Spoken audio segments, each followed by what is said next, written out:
राजस्थान में कांटेदार वन। कांटेदार वन में आपने नाम सुना होगा एक पौधे का, कैक्टस। आर्द्र पर्णपाती वन में 100 से 200 के बीच में होती है वर्षा, और शुष्क पर्णपाती में जो वर्षा होती है वो होती है 70 से लेकर 100 सेंटीमीटर के बीच में। क्रिसमस ट्री देखा होगा, क्रिसमस ट्री वाला जो ट्री होता है ना, वो पहाड़ों पर ही पाया जाता है। क्यों पाया जाता है? नीलगिरी यहाँ पर है, ये पश्चिमी घाट ये है, विंध्याचल पर्वत ये जो है पर्वतीय वन के एग्जाम्पल है।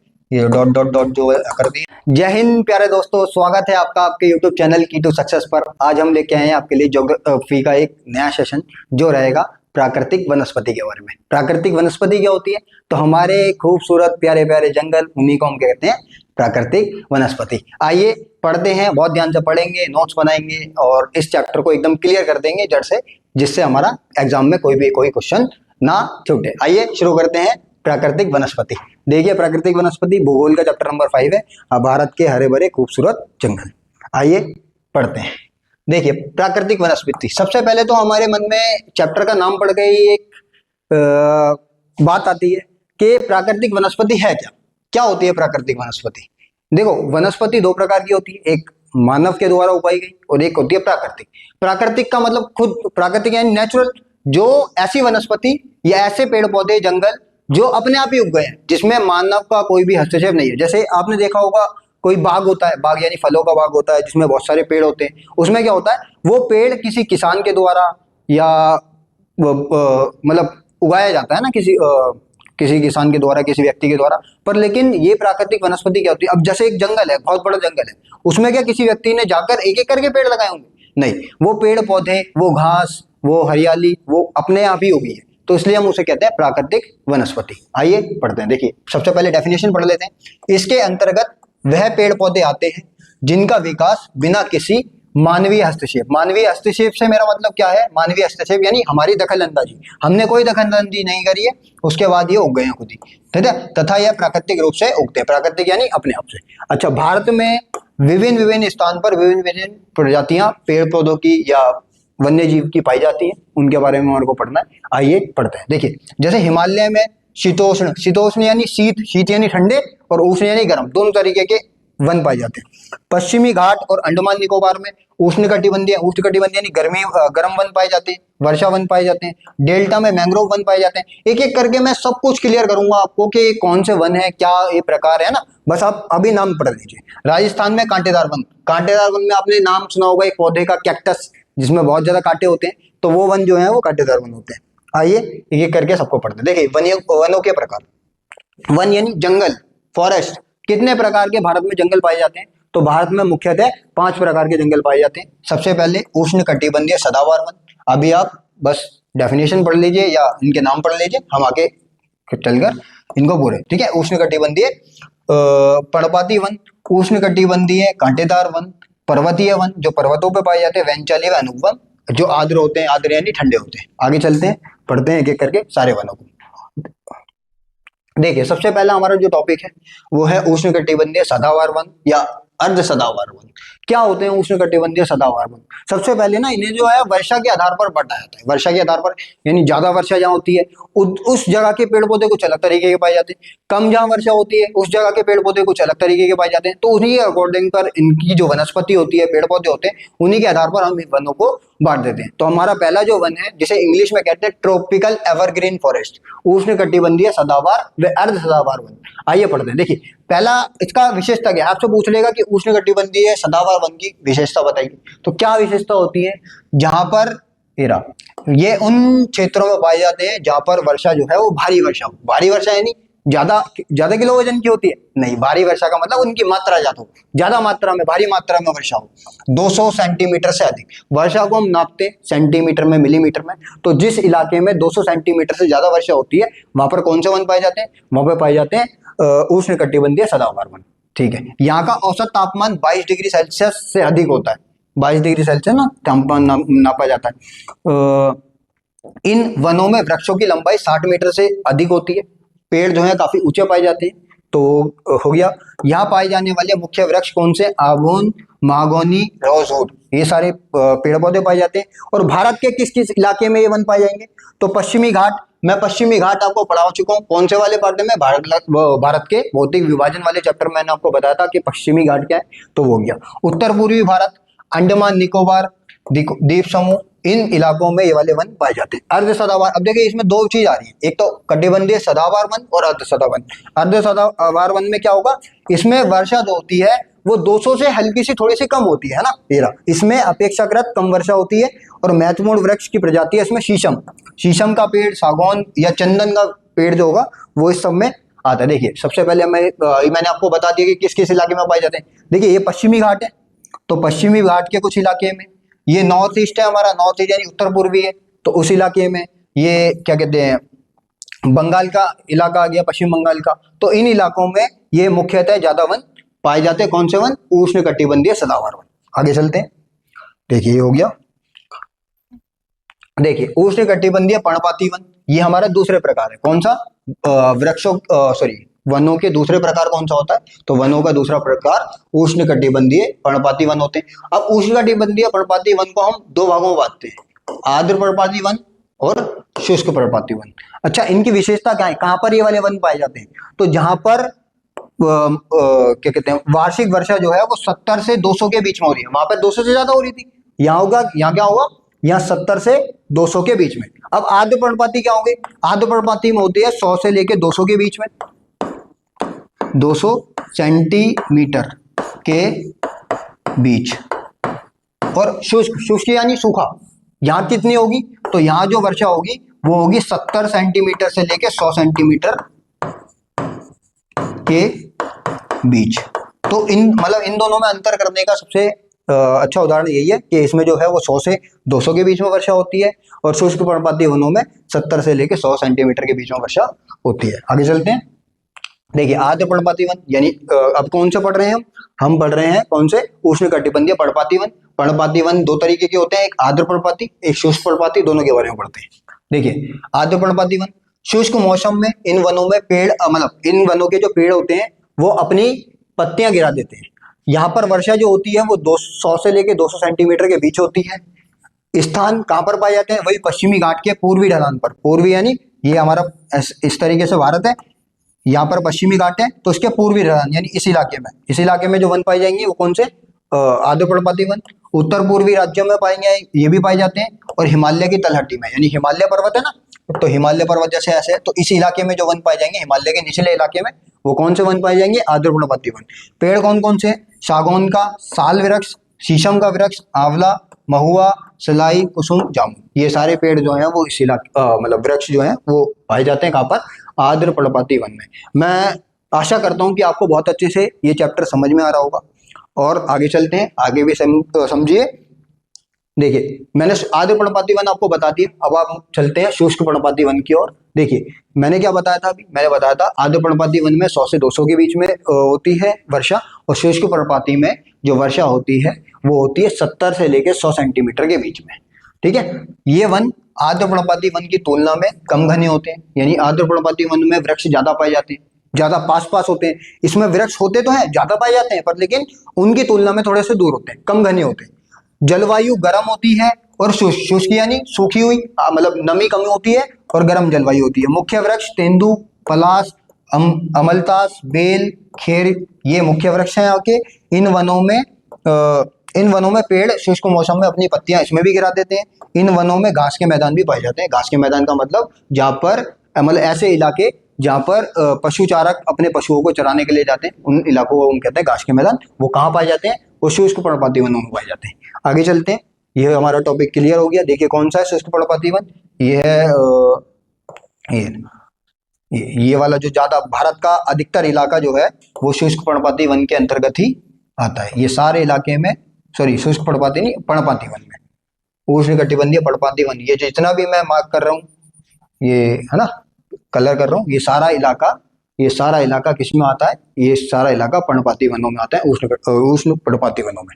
आगे चलते हैं, अगला हमारा टॉपिक कौन सा है, ये तीसरे प्रकार के वन है, उष्ण कटिबंधीय कांटेदार वन। अब कांटेदार वन है, कांटेदार, देखिए सबसे पहली बात, कांटेदार पौधे या पेड़ पौधे कहाँ पाए जाते हैं, तो कांटेदार पेड़ पौधे उस इलाके में पाए जाएंगे जहां पर उनको पानी की मात्रा कम मिले। पानी की मात्रा कम यानी जिस इलाके में पानी कम होता है ना, जैसे रेगिस्तान इलाका हो गया, राजस्थान हो गया, इन इलाकों में जो वन पाए जाएंगे वो कौन से वन होंगे, वो होंगे कांटेदार वन। क्योंकि आपने देखा होगा कि कैक्टस जो होता है वो मरुस्थल में ही होता है, मरुस्थल यानी रेगिस्तान में होता है, तो तो वो ये है, ठीक है। अब कौन से होते हैं, यहाँ पर बहुत कम वर्षा होती है, बहुत कम वर्षा कितनी, 50 सेंटीमीटर से भी कम, 50 सेंटीमीटर से भी कम वर्षा। इन वनों में कई प्रकार के पेड़ और झाड़ियां पाई जाती है। ये देखिए, ये पेड़ भी हैं और ये नीचे जो है ना, मैंने आपको ये लगा रखी है इमेज, नीचे जो है वो झाड़ियां हैं। तो वो सारी पड़े, कहाँ स्थान क्या क्या है, गुजरात, राजस्थान, गुजरात, मध्य प्रदेश, उत्तर प्रदेश, हरियाणा, इन इलाकों में सारे, यानी क्योंकि इस इलाकों में थोड़ी सी बारिश कम होती है, तो उन इलाकों में सारी जो है वो कौन से वन पाए जाते हैं, कांटेदार वन। कांटेदार वनों में बबूल का पेड़ होता है, खजूरी का पेड़ होता है, और आपको पता ही है कि कैक्टस तो होता ही है। और झाड़ियां किस प्रकार की, केर की झाड़ियां, थोर की झाड़ियां, यूफोर्बिया। देखिए ये वाला इलाका, ये जो इलाका है सारा, वो सारा इलाका किसके बीच में आता है, ये सारा इलाका कौन से वनों के बीच में आएगा, ये आएगा कांटेदार वन। उष्णकटिबंधीय कांटेदार वन। रेगिस्तान, दोबारा सॉरी, मैं आपको राज्य बता दूं तो राज्यों में आता है राजस्थान, गुजरात, मध्य प्रदेश, उत्तर प्रदेश, हरियाणा। वो सारा इलाका कांटेदार वनों के अंतर्गत आता है। आगे चलते हैं। देखिए पर्वतीय वन, नाम से हमारे को पता लगा कि पर्वतीय वन है तो पर्वतों के आसपास पाए जाएंगे। अब पर्वत कहाँ होते हैं, तो पर्वत जो है वो नॉर्थ ईस्ट में भी है, भारत के दक्षिण भाग में भी है, जैसे कौन से, पश्चिमी घाट पर्वत, पूर्वी घाट पर्वत, ठीक है। नॉर्थ ईस्ट में कौन से है, अरुणाचल प्रदेश, मेघालय, मणिपुर, इन इलाके में भी पर्वत है। हमारा हिमालय इलाका तो है ही। तो इन इलाकों में जो से वन पाए जाते हैं उन्हें कहते हैं हम पर्वतीय वन। पर्वत यानी जो वन पर्वतों में यानी पहाड़ों पर पाए जाते हैं, ठीक है। देखिए इनके बारे में थोड़ी सी इनकी विशेषता मतलब पढ़ लेते हैं। इसमें विशेष प्रकार के वन पाए जाते हैं। कैसे वन, जिनकी ऊंचाई के साथ साथ तापमान बढ़ता है और वर्षा परिवर्तन के कारण इन वनों मतलब कई तरीके की वनस्पति पाई जाती है। देखिए जैसा आपने देखा होगा, अभी आप कभी पहाड़ों पर गए होंगे तो जमीन के यानी मतलब पहाड़ों का जो गिरिपथ होता है, गिरिपथ यानी निचला इलाका होता है, वो काफी ज्यादा घना बसा होता है। पर लेकिन जिस तरीके से हम ऊपर जाते रहते हैं तो पेड़ों के प्रकार में काफी ज्यादा परिवर्तन आता है। कैसा परिवर्तन आता है, आपने क्रिसमस ट्री देखा होगा, क्रिसमस ट्री वाला जो ट्री होता है ना, वो पहाड़ों पर ही पाया जाता है। क्यों पाया जाता है, क्योंकि वो नुकीला ट्री है। आपने देखा होगा ना, इसी तरीके का होता है, कुछ इस तरीके का, ऐसे कुछ यूं है, ऐसे करके होता है, ठीक है। तो वो कौन सा मतलब कहाँ पर पाया जाता है, वो पहाड़ों पर पाया जाता है। मतलब जैसे जैसे हम ऊंचाई पर चढ़ते हैं उस तरीके से वनों के पत्ते जो है पहले नीचे मतलब जैसे शुरुआत के 1000 मीटर तक ले लेते हैं, तो 1000 मीटर तक तो पत्तों की जो चौड़ाई होगी वो काफी ज्यादा होती है, चौड़े पत्ते होते हैं। पर जैसे जैसे हम ऊपर जाते रहते हैं, पहाड़ों की ऊंचाई पर चढ़ते रहते हैं, पत्तों का जो आकार है वो नुकीला हो जाता है, पेड़ भी नुकीले हो जाते हैं। तो वो क्यों है, वो मतलब वनस्पति पाई जाती है कुछ इसलिए।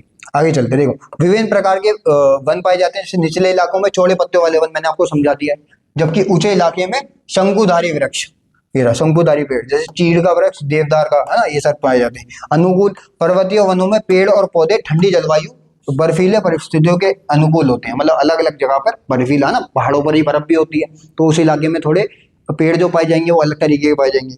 आगे चलते हैं। देखिए हिमालय के गिरिपथ में पर्णपाती वन पाए जाते हैं। 1000 से 2000 मीटर की ऊंचाई पर चलते हुए, है ना, पर पाई शीतोष्ण मतलब आइशीतोष्ण वन पाए जाते हैं। आइशीतोष्ण यानी ठंडे वन पाए जाते हैं। आगे चलते हैं। देखिए समुदाय, कौन से समुदाय क्या होते हैं, अब ये कुछ इस तरीके के मतलब ये जनजाति हैं जो इस इलाके में यानी कौन से इलाके में, पर्वतीय वन के इलाकों में जो है निवास करती हैं। कौन सी जनजातियां हैं, ये गुज्जर जनजाति, बकरवाल, गद्दी, भूटिया। ये जनजाति क्या है, ये जनजाति, ये इनमें से ही कई सारे लोग जो है वो ऋतु प्रवास करते हैं। क्या करते हैं, ऋतु प्रवास। अब ये ऋतु प्रवास क्या होता है, देखो जैसे आपने देखा होगा कि जैसे पर्वतों पे कई सारे लोग पशुपालन करते हैं। पशुपालन में भेड़ को पालते हैं, बकरियां पालते हैं। वो क्या अब वही क्या करते हैं, वही ऋतु प्रवास का कार्य करते हैं। अब ऋतु प्रवास में क्या होता है, जैसे ठंड बढ़ गई तो ठंड में हमारे को पता है कि पहाड़ों पर बर्फ पड़ने लग जाती है। अब जब बर्फ पड़ेगी तो उनका रहना उसके ऊपर मतलब पहाड़ों के ऊपर रहना उनका मुश्किल हो जाएगा। अब जब मुश्किल हो जाएगा तो ये लोग क्या करेंगे, सर्दियों में पहाड़ों से नीचे आ जाएंगे, मैदानी इलाकों में रहने लग जाएंगे। पर ऐसा ही फिर गर्मी पड़ जाएगी तो बहुत ज्यादा गर्मी हो जाती है, इनके पशु जो है ये गर्मी झेल नहीं पाते। फिर ये क्या करते हैं, पहाड़ों पे, गर्मियों के इलाकों में पहाड़ों पर चढ़ जाते हैं और सर्दियों के इलाकों में जब बर्फ पड़ती है तो पहाड़ों से नीचे आ जाते हैं। इसी को हम कहते हैं ऋतु प्रवास। ऋतु यानी ऋतु के द्वारा किया जाने वाला प्रवास, प्रवास यानी आवागमन, उसी को हम कहते हैं ऋतु प्रवास। और ये कौन करते हैं, ये गुज्जर जनजाति, बकरवाल, गद्दी, भूटिया ट्राइब, ये सारी चीजें करते हैं। दक्षिण पर्वतीय वन, दक्षिणी जो भारत के इस वाले इलाके में पाए जाते हैं, ये वाले इलाके में। तो ये कौन से वन है, ये पश्चिमी घाट वन, विंध्याचल और नीलगिरी। नीलगिरी यहाँ पर है, ये पश्चिमी घाट ये है, विंध्याचल पर्वत यहाँ पर इस इलाके में। तो ये सारे वन जो है वो कहाँ पाए जाएंगे, भारत के दक्षिण इलाके में। देखिए ये कुछ वन है, इस तरीके से दिखते हैं हमारे को पहाड़ जब हम देखते हैं। देखिए यहाँ पे देखिए शंकुधारी पेड़ है ना इस तरीके से। तो ये जो है वो कुछ एग्जाम्पल है किस चीज के बारे में, पर्वतीय वनों के बारे में। इस तरीके के पेड़ होते हैं, पेड़ों की लंबाई इस तरीके से होती है, ये पर्वतों पर चढ़ रहे हैं, ठीक है। और देखो आप, मैं अभी आपको बता दूं कि ये जो है पर्वतीय वन के एग्जाम्पल है, ये डॉट डॉट डॉट जो कर दिए हैं, ये ये भारत का नॉर्थ ईस्ट इलाका हो गया, ये भारत का हिमालयन इलाका हो गया उत्तर का। तो इन इलाकों में कौन से वन पाए जाते हैं, पर्वतीय वन पाए जाते हैं। अब वेंचाली और अनूप वन, अब ये क्या होते हैं वेंचाली और अनूप वन, इनको हमारे को पढ़ना है, वेंचाली व अनूप वन। देखिए भारत में विभिन्न प्रकार के वन पाए जाते हैं। अब आर्द्र वन है और अनूप वन है। आर्द्र यानी मतलब जहाँ पर ज्यादा मात्रा में जल पाया जाए, दलदलीय इलाका हो, तो वो सारे इलाके में जो वन आते हैं वो कौन से आते हैं, आर्द्र व अनूप वन आते हैं। इसके 70% भाग पर खेती की जाती है। हमारे देश के आर्द्र भूमि को 8 वर्गों में विभाजित किया गया है। एक एक करके सारी आर्द्र भूमियों के बारे में हम पढ़ेंगे। कितने पार्ट्स में डिवाइड करा गया है, 8 पार्ट में। अब इन 8 प्रकार के वनों को, यानी अनूप और वेंचाली वनों को हमारे को पढ़ना है एक एक करके कौन से होते हैं। देखिए सबसे पहले कौन सा होता है, दक्षिण में दक्कन पठार, दक्कन यानी दक्षिण का पठार मैंने आपको पढ़ा रखा है। जलाशय और दक्षिण पश्चिमी तटीय क्षेत्र के लैगून व अन्य आर्द्र वन, यानी लैगून, यानी लैगून क्या होती है, कुछ झीलें होती हैं, लैगून झीलें, कुछ पानी के द्वारा जो वन बनाए जाते हैं वो होते हैं। राजस्थान, गुजरात, कच्छ की 2021 से प्राकृतिक वनस्पति में खारे जल वाले भूमि, ये दूसरे प्रकार के वन है। तीसरा क्या है, गुजरात राजस्थान से पूर्व केवलादेव राष्ट्रीय पार्क, मध्य प्रदेश की ताजा जल वाली झीलें, ये तीसरे प्रकार के वन है। पहला कौन सा था, दक्षिण में लैगून और आर्द्र भूमि। दूसरा कौन सा था, खारे पानी वाले वन जो है। और तीसरा कौन सा था, गुजरात और राजस्थान में ताजे पानी वाली झीलें। चौथे प्रकार के वन के बारे में पढ़ते हैं, कौन सा है, भारत के पूर्वी तट पर डेल्टाई, डेल्टा मैंने आपको बताया था, नदी डेल्टा जो बनता है, जैसे सुंदरवन हो गया, तो ये सब आर्द्र भूमि व लैगून। चिल्का झील जो होती है ना, चिल्का झील कहाँ पर है, तो चिल्का झील जो है वो उड़ीसा में, उड़ीसा इस इलाके में चिल्का झील, ठीक है। तो वहां पर जो वन पाए जाते हैं वो कौन सा वन है, वो वाले वन हमारे चौथे प्रकार के हैं। आते किस में है, आते आर्द्र व अनूप वन में है। पांचवें प्रकार के कौन से, गंगा के मैदान में पाए जाने वाले वन, कच्छ के क्षेत्र में पाए जाने वाले।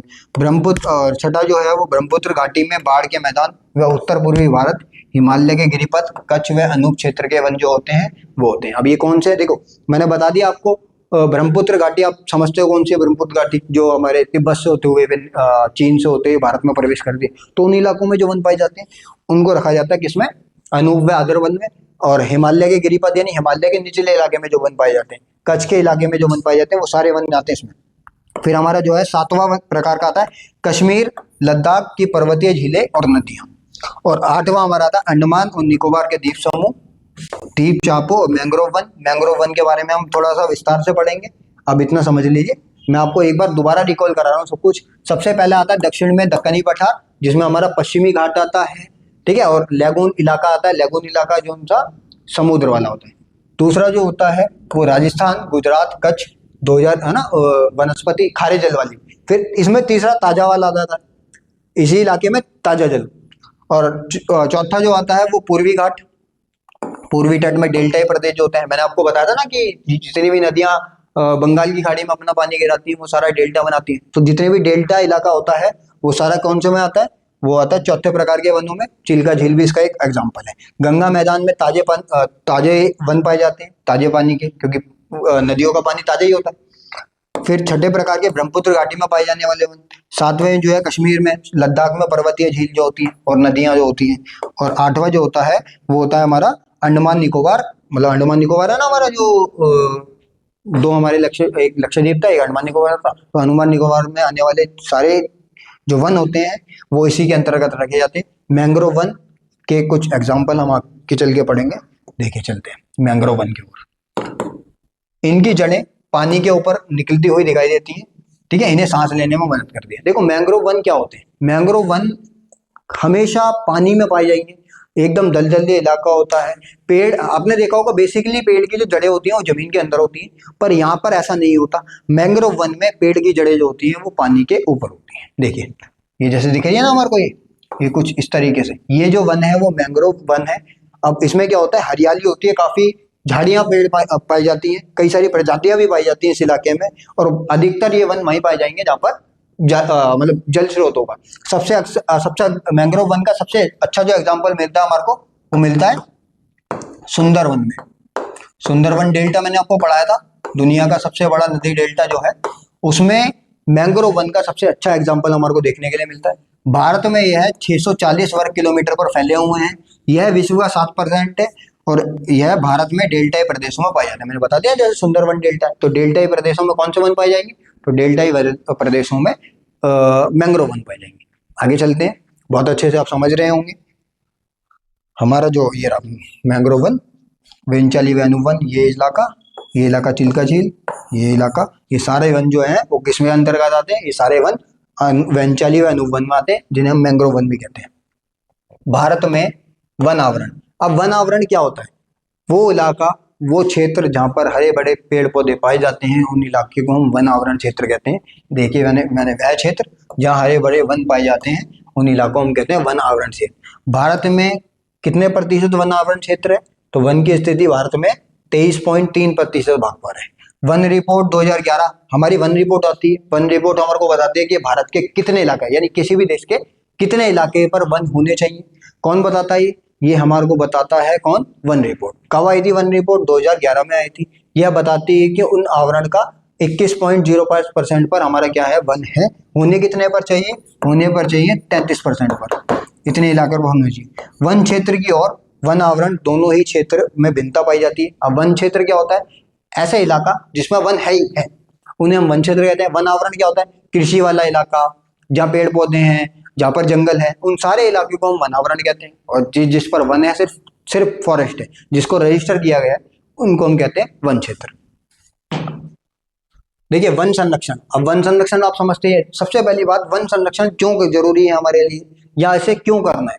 देखिए हमारे को सबसे ज्यादा जो रिसोर्स प्राप्त होते हैं, स्रोत प्राप्त होते हैं, सबसे ज्यादा संसाधन जो प्राप्त होते हैं, वो हमारे को वनों से ही होते हैं। इसलिए वन जो है वो हमारे लिए काफी ज्यादा जरूरत है। जैसे लकड़ी हमारे को मिलता है, कई सारे औजार, चमड़ा, वो सारा हमारे को वन्य जीव से मिलता है या फिर वनों से मिलता है। तो इनको बचाना, आज देख रहे हैं लगातार वनों की कटाई की जा रही है, जो हमारे को एक समस्या में मतलब हमारा भविष्य को जो है एक समस्या, प्रॉब्लम बड़ी क्रिएट होती जा रही है। और हम देख रहे हैं कई सारे वनों की कटाई होती जा रही है, तो उसको संरक्षण देना है। कई सारे कार्यक्रम चलाए गए, आपने देखा होगा वनों को बचाने के लिए, तो उनके बारे में पढ़ते हैं हम कि क्यों संरक्षण देना चाहिए। देखिए वन जीवन और पर्यावरण दोनों ही एक दूसरे से जटिल रूप से जुड़े, जटिल यानी कठोर रूप से। इनको अलग कर दिया गया, मतलब अगर मान लो सारे वन हटा दिए गए, तो पूरा पर्यावरण संतुलन बिगड़ जाएगा, पूरी पृथ्वी नष्ट होने का मतलब नौबत आ सकती है। इसलिए हमारे को इनको बचाना बहुत ज्यादा जरूरी है। वन हमें प्रत्यक्ष और अप्रत्यक्ष रूप से आर्थिक लाभ देते हैं, मैंने बता दिया। प्रत्यक्ष और अप्रत्यक्ष रूप से कैसे देते हैं, देखिए प्रत्यक्ष रूप से ऐसे देखते हैं, कई सारे लोग जो है वो चमड़ा उद्योग में काम कर रहे होते हैं। अब चमड़ा कहाँ से मिलेगा, वो वन में रहने वाले जीव। अब जब वन नहीं होंगे तो वन में रहने वाले जीव कहाँ से बचेंगे, और जब ये नहीं बचेंगे तो आर्थिक महत्व हमारा, कई सारी जड़ी बूटियां जो जिनसे दवाइयां बनती हैं, वो सारी हमारे वनों से मिलती हैं। इसलिए हमारे को इन वनों को संरक्षण देना काफी ज्यादा जरूरी बन जाता है। देखिए आगे चलते हैं। परंतु आज मानवीय क्रियाओं की वजह से वनों की दशा काफी ज्यादा खराब हुई है। वनों की दशा जो है वो काफी ज्यादा खराब हो चुकी है। किसकी वजह से, हमारी क्रियाओं से। आज मनुष्य ने इतना ज्यादा पोल्यूशन कर दिया है, आज मनुष्य ने फैक्ट्री लगाकर संसाधनों का इतना ज्यादा दोहन कर दिया है, जिसकी वजह से वनों पर दबाव जो है वो लगातार बढ़ता जा रहा है। लगातार वन काटे जा रहे हैं, लोगों की जनसंख्या इतनी बढ़ गई है कि उसे रहने के लिए इलाका कम पड़ गया है। तो उसकी वजह से जो है वो वन जो है वो समस्या में आ चुके हैं, और उनको हमारे को बचाना काफी ज्यादा जरूरी बन जाता है। देखिए राष्ट्रीय, इसी को सुनिश्चित करने के लिए हमारी वन नीति आई। कब आई, 1952 में, और इसको संशोधन किया गया 1988 में। आप समझ गए होंगे। आगे चलते हैं। देखिए नई वन नीति, इसका क्या उद्देश्य था, यानी ये क्यों लाई गई वन नीति को। तो वन नीति लाने का उद्देश्य ये था कि देश के 33%, मैंने आपको बताया ना कि हमारे जो है वो 23% 24% भाग पर वन है, और उसको हमारे को बढ़ाकर 33% करना है। इसका प्राथमिक उद्देश्य ये था, जो वर्तमान स्तर से 6% अधिक है। यानी अभी हमारा जो वन क्षेत्र है वो कितना है, वो 27% के आसपास है, मतलब इससे कम ही है। जो हमारे को बढ़ाकर कितना करना है, 33% करना है। पर्यावरण संतुलन को बनाए रखना और तथा पारिस्थितिकी असंतुलित क्षेत्र को में वन लगाना, यानी ऐसे इलाकों पर कुछ ऐसी भूमि है जो पूरी बंजर हो चुकी है, उस बंजर भूमि को भूमि कार्यक्रम सुधार, भूमि सुधार कार्यक्रम चलाकर उस भूमि को भी हमारे को जोतने लायक भूमि बनाना है। क्यों? क्योंकि जब ऐसा करेंगे ना तो उन क्षेत्रों पर भी हम पेड़ उगा सकते हैं, और जब पेड़ उगा सकते हैं तो भारत का वन क्षेत्र अपने आप ही फिर उसमें वृद्धि होगी। देश की प्राकृतिक धरोहर, जैव विविधता, अनुवांशिक पूल का संरक्षण करना। अभी जैव विविधता क्या होती है? जैव विविधता यानी हम देखते हैं कि भारत में जैव विविधता पाई जाती है। क्यों पाई जाती है भारत में जैव विविधता? कई सारे जीव पाए जाते हैं भारत में, 90,000 प्रकार के जीव जंतु पाए जाते हैं। प्रकार के जीव जंतु नहीं, उतने प्रकार के, और पता नहीं कितने करोड़ों जो है वो पेड़ पौधे की वैरायटी पाई जाती है। कारण क्या है? तो कारण यही है कि जैव विविधता है। अगर जैव विविधता नष्ट हो गई, आपने देखा होगा कई सारे हमारे जो जानवर हैं वो लगातार संकट का मतलब क्या है कि धीरे धीरे उनकी प्रजातियां जो है वो खत्म होती जा रही है। तो उनको संरक्षण देना इस वन नीति का उद्देश्य था। मृदा अपरदन क्या था? मृदा की अपरदन होना या उसकी गुणवत्ता में कमी आना। मरुस्थलीकरण मैंने बता दिया कि एक उपजाऊ भूमि का बंजर भूमि में बदलना, उसे कहते हैं मरुस्थलीकरण। उन सबको रोकना, बाढ़ को रोकना, सूखा नियंत्रण करना, ये सारा काम इसका उद्देश्य था। निम्न भूमि पर सामाजिक वानिकी रोपण, ठीक है, और द्वारा वन आवरण में विस्तार करना। कौन सी भूमि पर? जो खाली पड़ी है, खाली क्षेत्र वाले।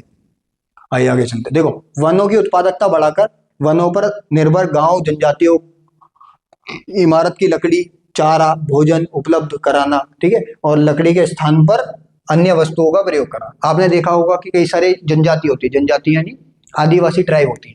अब वो क्या करती हैं? वो पूरी तरीके से जंगलों पर ही डिपेंड है। क्यों? क्योंकि उनका क्रियाकलाप हम भी कोई काम करते हैं, वो लोग क्या काम करते हैं? वो उन्हीं जंगलों में खेती करते हैं। कौन सी खेती? कृत्रिम और दहन कृषि, जिसे हम स्थानांतरण खेती भी कहते हैं, कि एक इलाके को काटना, साफ करना, फिर वो जो साफ करा वाला इलाका जो झाड़ी जो है उसमें आग लगा देना, और इस तरीके की खेती करना। जब तक उस पर खेती करते रहते हैं, जब तक वो भूमि उपजाऊ है, फिर उस इलाके को छोड़कर दूसरे इलाके पर यही प्रोसेस जो है वो अपनाते हैं। तो ये लोग जो है वो किस पर डिपेंड है? पूरी तरीके से जंगलों पर डिपेंड है, फॉरेस्ट पर डिपेंड है। तो उनकी निर्भरता को खत्म करना, लकड़ी के अलावा कुछ दूसरे संसाधन उपलब्ध करना, ताकि जो है वो जंगलों पे जो दबाव बनता जा रहा है उसको खत्म किया जा सके। अगला पॉइंट क्या है हमारा? पेड़ लगाना, या उसको लगाने के लिए लोगों को बढ़ावा देना, पेड़ों की कटाई को रोकना, और जन आंदोलन करना। जन आंदोलन क्या होते हैं? मतलब कई सारी कंपनियां जो है वो जंगलों को काटने लग जाती है, तो उसके लिए कई सारे आंदोलन होते हैं। इसके लिए सबसे बड़ा एग्जाम्पल जो बनता है ना जन आंदोलन का, वो बनता है चिपको आंदोलन। चिपको आंदोलन चिपको आंदोलन एक ऐसा पर्यावरणीय आंदोलन था जिसमें महिलाओं ने बढ़ चढ़कर भूमि लिया। क्यों? ये उत्तराखंड में हुआ था। उत्तराखंड में क्या हुआ था कि कुछ जनजातीय ट्राइब जो है वो पूरी तरीके से जंगल पर निर्भर थी। अब उधर क्या हुआ कि एक कंपनी आई और उन्होंने वन काटना शुरू कर दिए, जिसकी वजह से इन लोगों पर, जो वहाँ की ट्राइब थी जो जंगल पर निर्भर थी, उनकी समस्या बढ़ गई, उनके आर्थिक क्रियाकलाप छूनते जा रहे थे। तो यहाँ की महिलाओं ने क्या करा? अपने आप को पेड़ से, मतलब अपनी बाहों में ले लिया पेड़ को, और उन्होंने कहा कि अगर पेड़ कटेंगे तो पेड़ के साथ साथ हमें भी काटना पड़ेगा। तो सबसे महानतम जो एग्जाम्पल है इसका वो चिपको आंदोलन है। और इसमें जो है वो क्या है? ताकि वनों के दबाव को कम किया जा सके। तो ये जो है वो उसके कारण है, किसके? जो हमारे को बताते हैं कि हम लोगों को क्या नहीं करना, हम लोगों को वन को संरक्षण देना है, या वनों की कटाई को लगातार पेड़ लगाना है। आपको भी लगाने चाहिए, और इसका फायदा जो है वो किसी और को नहीं बल्कि हमें को ही मिलेगा। देखिए, वन्य जीव प्रणाली। अब हमने वनों के बारे में तो बहुत ज्यादा बात कर ली, अब वनों में रहने वाले जीव जंतुओं के बारे में बात करते हैं।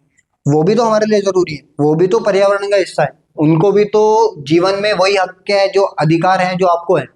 मतलब जैसे आप खाना खाते हैं, जैसे आप लोगों को अपने नगर में घूमते हैं, तो वो भी तो घूमते हैं। अब मान लो उनके लिए वो परिस्थिति अगर पैदा ही नहीं हो पाएगी, अगर उनके लिए उनकी अनुकूल परिस्थितियां छीन ली जाएगी, तो किस तरीके से वो सरवाइव कर पाएंगे? तो उनको सरवाइव कराने के लिए हमने जो है वो क्या, वन्य प्राणी संरक्षण अधिनियम लाया गया, उसे पारित किया गया, जिससे उन लोगों को संरक्षण दिया गया। अब पढ़ते हैं क्या है। देखिए, भारत में वन्य प्राणी को संरक्षण हेतु ये वन्य संरक्षण लेके आया गया। वन्य प्राणी अधिनियम 1972 वन में रहने वाले जीव जंतु के संरक्षण को कानूनी मान्यता दी गई, और संकटापन्न प्रजाति का संरक्षण देने का। संकटापन्न प्रजाति क्या होती है? ऐसी प्रजाति है जो संकट में, संकट यानी ऐसी प्रजाति जिनकी संख्या लगातार धीरे धीरे खत्म होती जा रही है, कम होती जा रही है, उनको हम कहते हैं संकटापर प्रजाति। और उन लोगों को क्या दिया गया, संरक्षण दिया गया। उनके लिए वो सारी अनुकूल परिस्थितियां जो उनके जीवन को बेहतर बना सके वो सारी उन्हें प्रोवाइड करी गई। वो किससे, वन्य प्राणी संरक्षण से। ठीक है, वो कब लाया गया था, 1972 में लाया गया था। इसमें संशोधन किया गया 1991 में। और कठोर सजा, यानी कठोर सजा का मतलब अब इन जीव जंतुओं को नुकसान पहुंचाने वाले व्यक्तियों को कठोर सजा के प्रावधान कर दिए गए। देखिए, देश में 103 नेशनल पार्क बनाए गए। नेशनल पार्क क्या होते हैं, जैसे चिड़ियाघर गए हैं आपने, उसी तरीके से जब बड़े मात्रा में एक जंगल में बनाए जाते हैं उसे हम कहते हैं नेशनल पार्क। जिम कॉर्बेट आपने नाम सुना होगा, फूलों की घाटी सुना होगा, बहुत सारे नेशनल पार्क जो है वो इंडिया में 553 वन्य प्राणी वो बनाए गए, वन्य प्राणी अभ्यारण्य, अभ्यारण्य क्षेत्र। इसे हटा दीजिए, आगे समझ में। देखिए, कुछ महत्वपूर्ण, अब इन जीव जंतुओं को संरक्षण देने के लिए भारत में कई सारी महत्वपूर्ण परियोजनाएं चली, जैसे प्रोजेक्ट टाइगर, प्रोजेक्ट एलिफेंट, कस्तूरी मृग के लिए प्रोजेक्ट, प्रोजेक्ट घड़ियाल। तो अलग अलग जो है वो परियोजना चलाई गई अलग अलग जीव जंतुओं को क्या देने के लिए, संरक्षण देने के लिए। देखिए, सबसे पहले आता हमारा प्रोजेक्ट टाइगर। प्रोजेक्ट टाइगर कब का है, सन पूछ लिया जाएगा आपसे, तो 1973 में प्रोजेक्ट टाइगर लाया गया। और इसका उद्देश्य क्या था, भारत में बाघों की संख्या का स्तर बनाए रखना, और दूसरी चीज क्या था, उनकी संख्या में वृद्धि करना। देखिए, भारत में ना लगातार बाघों की संख्या खत्म होती जा रही थी। सबसे पहले मैं आपको एक इंटरेस्टिंग सा वो बता दूं कि भारत एकमात्र ऐसा देश है जहां पर शेर और बाघ यानी टाइगर और लॉयन दोनों पाए जाते हैं। ऐसा दूसरा कोई भी दुनिया में ऐसा कोई भी देश नहीं है जहां पर ये दोनों एक साथ पाए जाते हो, सिर्फ भारत में पाए जाते हैं। ठीक है, तो मैंने क्या बताया कि भारत में जो है वो बाघों की संख्या लगातार घटती जा रही थी। तो उसके लिए हिंदुस्तान में एक प्रोजेक्ट लाया गया जिसे हम कहते हैं प्रोजेक्ट टाइगर। और उस प्रोजेक्ट के तहत ये कार्यक्रम जो है 17 राज्यों में चलाया गया। जैसे अब मैंने आपके लिए कुछ आंकड़े रखे। 2006 में हमारी संख्या बची थी बाघों की संख्या 1411। 2010 में ये बढ़कर हो गई 1706। आज वर्तमान स्थिति क्या है, हमारे बाघों की संख्या मतलब भारत में कितने बाघ पाए जाते हैं, तो 3682 बाघ अभी वर्तमान में भारत में है। ठीक है, और उसको और ज्यादा बढ़ाया जा रहा है। अच्छा, मैं एक सवाल पूछता हूँ आपको, अगर आप में से किसी को भी पता है तो आप बताना कि भारत में टाइगर स्टेट किसे कहते हैं और भारत में टाइगर मैन किसे कहते हैं। जिसको ये पता है वो आंसर जरूर दे कमेंट बॉक्स में। जिसका आंसर सबसे पहले आया उसके लिए उसको मेंशन किया जाएगा हमारे द्वारा की टू सक्सेस के द्वारा। आइए चलते हैं। देखिए, दूसरा जो हमारा प्रोजेक्ट था वो एलिफेंट प्रोजेक्ट। वो कब लाया गया, 1992 में लाया गया। किसको, हाथियों को संरक्षण देने के लिए। हाथियों की संख्या लगातार घट रही थी तो उसको संरक्षण देने के लिए। फिर प्रोजेक्ट हम्बुल लाया गया। ये भी एक क्या कहते हैं 12 सिंगा जैसे होता है ना, उसी तरीके का। 1970 में लाया गया। एक में लाया गया प्रोजेक्ट कस्तूरी मृग 1980 या 80 होगा, 1980 से 81। हिरणों की एक प्रजाति होती है कस्तूरी मृग, तो इन लोगों को संरक्षण देने के लिए ये लाया गया था। अच्छी अनुकूल परिस्थितियां इन्हें प्रोवाइड की गई जिससे इनका बचाव किया जा सके। बहुत अच्छे से आप चैप्टर समझ रहे होंगे। आगे चलते हैं, थोड़ा सा ये हमारा चैप्टर बचा है जीव मंडल निश्चय। अब भारत में जीव मंडल निश्चय, कितने जीव मंडल निश्चय हैं, तो भारत में कुल 18 जीव मंडल निश्चय हैं। इनमें से 10 को यूनेस्को क्या होता है, ये होता है यूनेस्को। यूनेस्को एक ऐसी संस्था है जो पूरे देश में अपने स्थान क्या करता है, क्वालिफाई करता है। हर देश में, इटली में जैसे सबसे ज्यादा स्थान है, भारत में भी है 45 साइट भारत में किसकी, यूनेस्को की। तो उनमें से 10 जो क्षेत्र हैं वो यूनेस्को ने क्या कर रखा है, अपनी हेरिटेज में उनको शामिल कर रखा है। अभी ये मैंने देख रखा है जैसे कोल्ड डेजर्ट, नंदा देवी, रणकच्छ, पंचमढ़ी, पन्ना, अचनकमार, सुंदरवन, सिमलीपाल। तो अलग अलग जगह में मैंने आपके लिए एक लिस्ट लाई गया, आपके एनसीईआरटी की बुक से ही ये लिस्ट ली गई है। आपको क्या करना है, आपको नाम याद रखना है और दूसरी चीज आपको कुछ याद नहीं रखना, नाम के साथ साथ किन किन राज्यों में ये पड़ता है वो। जैसे मैं बोलूं नीलगिरी, तो नीलगिरी जो है वो तमिलनाडु, केरल और कर्नाटक में है। आगे नंदा देवी उत्तराखंड में है, तो ये रहा उत्तराखंड, नंदा देवी उत्तराखंड। अगला चलते हैं नोक्रेक। ये नोक्रेक जो है वो मेघालय में है। मानस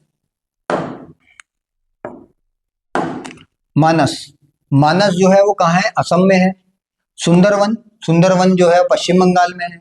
मन्नार की खाड़ी कहाँ पर है, तो मन्नार की खाड़ी जो है वो तमिलनाडु में। वैसे तो ग्रेट निकोबार कहाँ है, तो अंडमान निकोबार के अंदर ग्रेट निकोबार पड़ा है। सिमलीपाल उड़ीसा, ये रहा सिमलीपाल उड़ीसा, डिब्रू सिखोवा असम, दिहांग दिबांग अरुणाचल प्रदेश, पंचमढ़ी पंचमढ़ी मध्य प्रदेश में, ये रहा मध्य प्रदेश। आपको बस स्टेट याद रखना और कुछ याद नहीं रखना कि कौन सा नाम है और कौन सा। कंचनजंगा कहाँ पाया जाता है, तो सिक्किम में पाया जाएगा कंचनजंगा, ये रहा सिक्किम।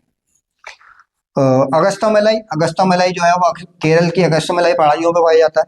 ये क्या है, अचनक कमर या अमरकंटक, ये मध्य प्रदेश में है, ये रहा मध्य प्रदेश। और आगे कच्छ, कच्छ कहाँ पर है, तो कच्छ जो है वो गुजरात में, ये रहा गुजरात। आगे चलते हैं, ठंडा रेगिस्तान यानी कोल्ड डेजर्ट जिसे हम कहते हैं, तो कोल्ड डेजर्ट हमारा पाया जाता है हिमाचल प्रदेश, उत्तराखंड का भी कुछ इलाका इसमें आता है। शेषाचलम, शेषाचलम कहाँ पाया जाता है, तो शेषाचलम पाया जाता है पश्चिमी घाट पर्वत में कह लो। और पन्ना, पन्ना मध्य प्रदेश में पाया जाता है। तो ये कुछ हमारे जो है वो क्या थे, बायोस्फीयर रिजर्व थे या जैव मंडल या जीव मंडल अभ्यारण्य थे।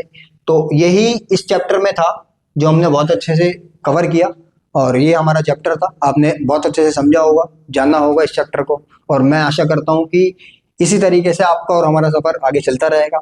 आप बहुत अच्छे से पढ़ रहे होंगे, अपनी पढ़ाई कर रहे होंगे, आपके एग्जाम आने वाले हैं, रिवाइज करना शुरू कर दीजिए। मैं आगे चलकर भी आपके लिए बहुत कुछ करना चाहता हूँ, करूँगा, ठीक है। और आप हमसे जुड़े रहें Key2 सक्सेस पर। धन्यवाद।